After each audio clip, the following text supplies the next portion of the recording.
And so that's all I'm going to tell you about the plot so far. But I want to mention to you one thing that's really special about this book, very different than any other book I've ever read. This story is not told from Liesel's perspective.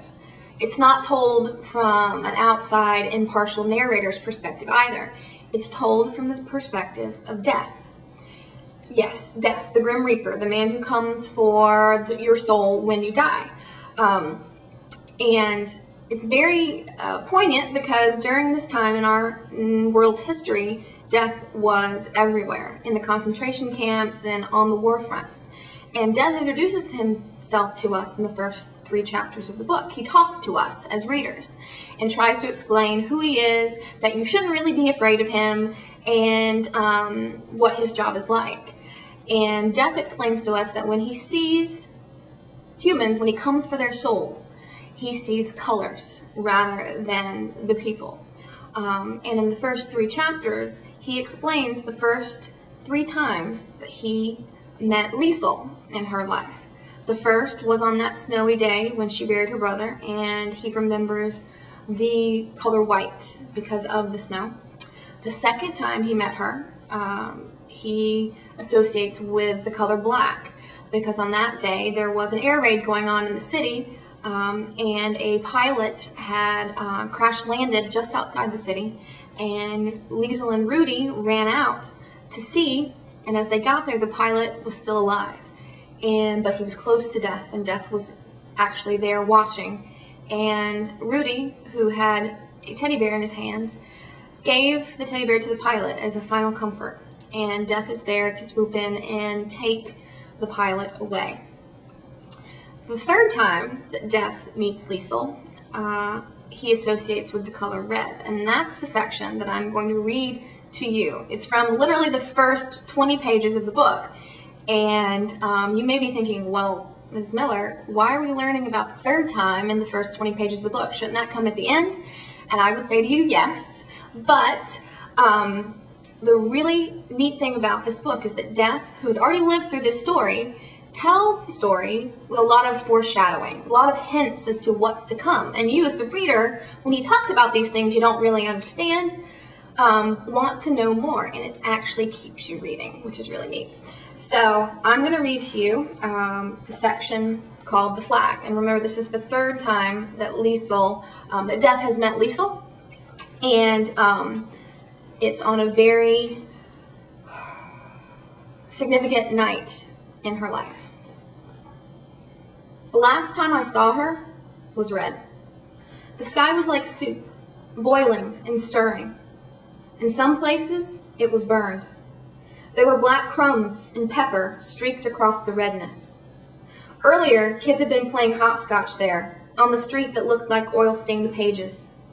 When I arrived, I could still hear the echoes, the feet tapping the road, the children voices laughing, and the smiles like salt decaying fast. Then, bombs.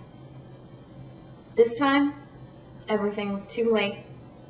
The sirens, the cuckoo shrieks in the radio, all too late.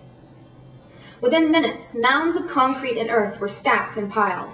The streets were ruptured veins. Blood streamed till it was dry down the road, and the bodies were stuck there like driftwood after the flood.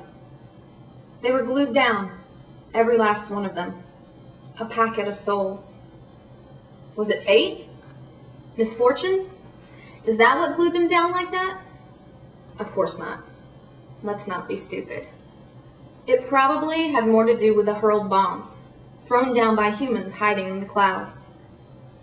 Yes, the sky was now a devastating home-cooked red. The small German town had been flung apart one more time. Snowflakes of ash fell so levelly you were tempted to stretch out your tongue to catch them, taste them. Only they would have scorched your lips. They would have cooked your mouth. Clearly, I see it. I was just about to leave when I found her kneeling there. A mountain range of rubble was written, designed, erected around her. She was clutching at a book. Apart from everything else, the book thief wanted desperately to go back to the basement, to write or to read her story one last time. In hindsight, I see it so obviously on her face. She was dying for it, the safety of it, the home of it. But she could not move. Also, the basement didn't exist anymore. It was part of the mangled landscape. Please, again, I ask you to believe me. I wanted to stop, to crouch down. I wanted to say, "I'm sorry, child." But that is not allowed. I did not crouch down. I did not speak. Instead, I watched her a while. When she was able to move, I followed her. She dropped the book. She knelt. The book thief howled. Her book was stepped on several times as the cleanup began, and although orders were given only to clear the mess of concrete, the girl's most precious item was thrown aboard a garbage truck, at which point I was compelled. I climbed aboard and took it in my hand, not realizing that I would keep it and view it several thousand times over the years. I would watch the places where we intersect and marvel at what the girl saw and how she survived. That is the best I can do. Watch it fall into line with everything else I spectated during that time. When I recollect her, I see a long list of colors, but it's the three in which I saw her in the flesh that resonate the most. Sometimes I manage to float far above these three moments. I hang suspended until a skeptic truth leads toward clarity. That's when I see them formulate. The colors, red, white, and black. They fall on top of each other. The scribbled signature black onto the blinding global white, onto the thick, soupy red.